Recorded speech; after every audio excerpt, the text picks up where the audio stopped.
आणि विमान उतरण्यासाठी सक्षम आहे अशा प्रकारचा जो रिझल्ट आहे, जी चाचणी आहे त्याचा एक रिझल्ट दिला जातो, त्याचा एक निकाल दिला जातो आणि त्याच्या प्रकारचा जो निकाल रिझल्ट आहे तो दिला जाणार आहे आणि त्याच्यानंतर पुढची प्रक्रिया सुरू होणार आहे। मग पुढचं बांधकाम आहे, पुढची दुसऱ्या नंबरची धावपट्टी आहे, या सगळ्या प्रक्रिया पूर्ण झाल्याच्या नंतर एप्रिलपर्यंत। मात्र एक महत्त्वाचं या ठिकाणी सांगितलं गेलेलं आहे की एका धावपट्टीवरून जितके प्रवासी उडवता येतील तितके प्रवासी उडवायचे, त्यामुळे एप्रिल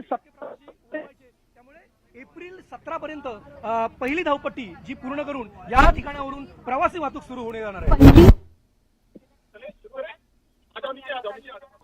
तर ही दृश्य आपण नवी मुंबई विमानतळावरची आपल्या प्रेक्षकांना दाखवतोय। एक्सक्लुझिव्ह दृश्य आहेत। इंडिगोचं हे विमान जे नुकतंच यशस्वीरित्या लँड झालंय, कारण नव्यानंच ही पहिली धावपट्टी तयार करण्यात आलेली आहे नवी मुंबई आंतरराष्ट्रीय विमानतळावरची। आणखी काम बाकी आहे, मात्र सुरुवातीला या पहिल्या धावपट्टीचं काम पूर्ण झाल्यानंतर त्याची चाचणी जी घेतली जाते ती सध्या सुरू असल्याची दृश्य आपण बघतोय। हेच ते इंडिगोचं प्रवासी विमान।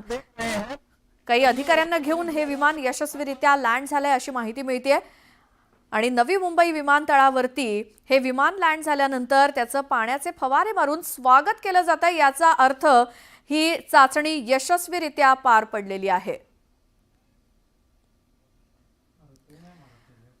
तर या विमानाचं यशस्वी लँडिंग झाल्यानंतर एक वॉटर सॅल्यूट दिला जातोय या विमानाला आणि त्याच्या वैमानिकांना, जे कोणी अधिकारी या विमानामध्ये असतील, कारण नवी मुंबईचं हे आंतरराष्ट्रीय विमानतळ आहे ज्याची पहिल्या धावपट्टीचं काम पूर्ण झालंय।